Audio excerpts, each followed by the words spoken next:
Good evening. You're listening to 90.3 FM Radio Suerte, and it is the Tuesday Evening Report. Breaking global news, Russia strikes again. Russia strikes against the Ukraine, this time hitting a military education facility in central Ukraine. The strike killed 51 people and injured more than 200. The Ukrainian government said that this was the deadliest attack since the start of Moscow's full-scale invasion that started back in February 2022.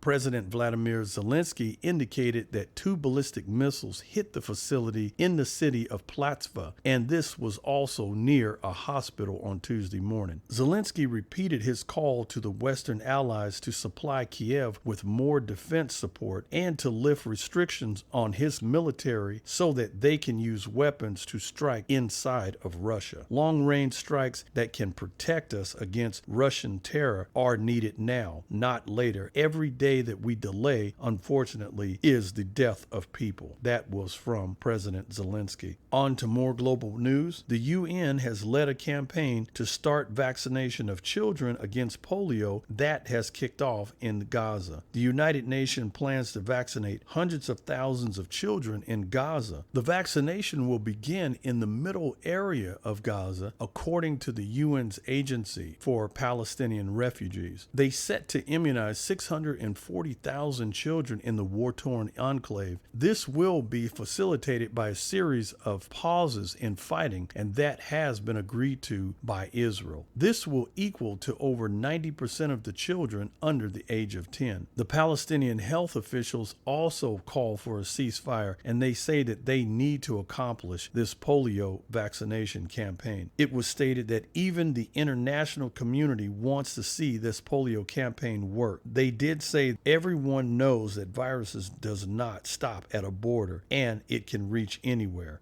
There must be a ceasefire. On to more national news. A 90-year-old veteran was killed when he was being carjacked in Houston. Nelson Beckett served in the Navy, and Mr. Bucket was about to leave his independent living facility and go and get into his car when someone accosted him. They say words were exchanged, and sadly, he was shot and run over by his own car. The Houston PD has said that they vow to not stop this investigation until they bring this person to justice. Currently, there's a $15,000 reward on anyone who can offer information about this man. If you know anything about this incident, call 713-222-TIPS. That is 713-222-8477. More national news. Former aide to 2 New York governors is charged with being an illegal agent to China. Linda Sun used her state position to advance Beijing's agenda in exchange for financial benefit worth millions of dollars. Linda Sun, who held numerous posts in the New York state government, including Deputy Chief of Staff of Governor Kathy Hochul, as well as Deputy Diversity Officer under former Governor Andrew Cuomo. Sun was arrested and her husband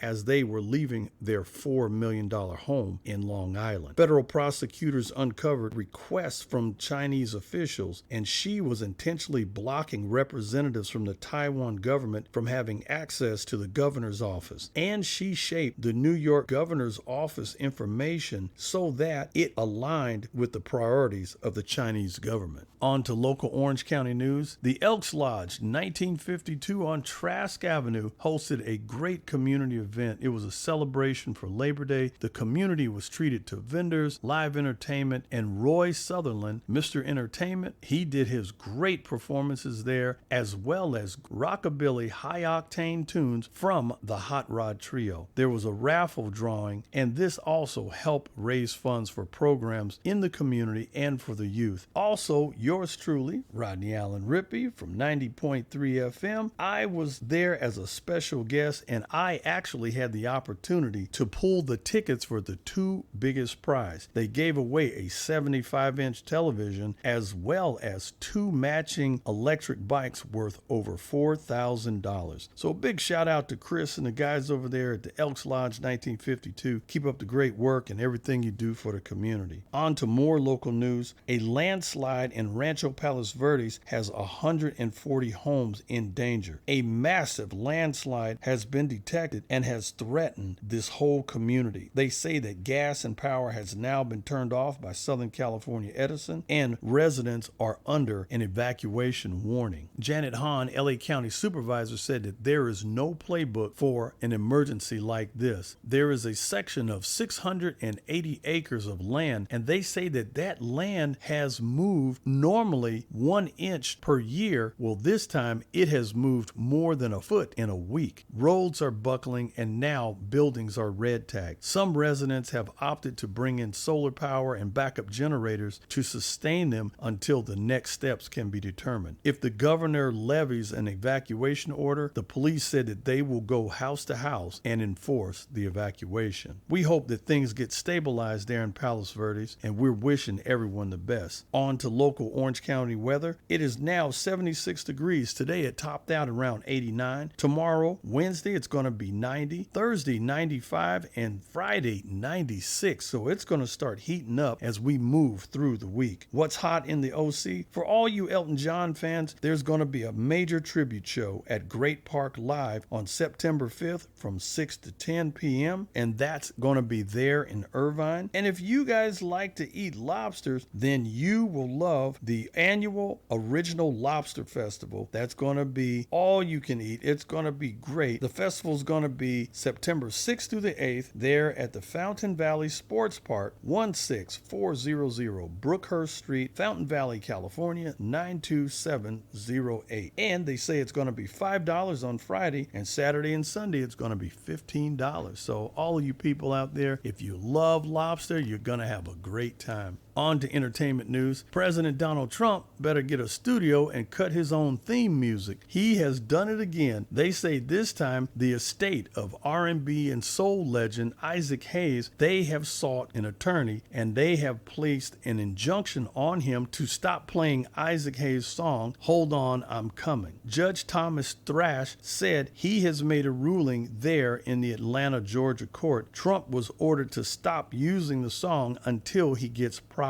license. Isaac Hayes passed away back in 2008 at the age of 65. He had suffered a stroke. Also, for weeks, the Donald Trump for President group claimed that they had valid BMI license to play Hold On, I'm Coming, but it was found out that was untrue. More entertainment news. The race for the biggest debut album in 2024 is on. Music artist Sabrina Carpenter, she has topped the charts with her 3 biggest debuts, and Sabrina's song Short and Sweet has now hit the #1 mark. This is great because this is the Billboard Top 200 albums. She has even knocked Travis Scott out of that position with his album 2014 mixtape, Days Before the Rodeo. And so it's going to be a really, really hot race. We're going to find out who actually is going to have album of the year. And again, artist Sabrina Carpenter, she sold 362,000 units. Those are big numbers. Other major artists who debuted really strong, Beyonce with her Cowboy Carter, she sold 407,000 units. And of course, the #1, the superstar herself, Taylor Swift, and Taylor Swift's The Tortured Poets Department sold 2.61 million units. That is the second largest debut in all time of music. Wow, that is some serious numbers in music. Don't forget, make sure you get your tickets for the Coat of Arms Military Fashion Show. If you got more questions, go check out the website, thecoatofarmslimited.com. And that's going to wrap it up. I'm Rodney Allen Rippey, and you've just heard another 90.3 FM Radio Suerte report.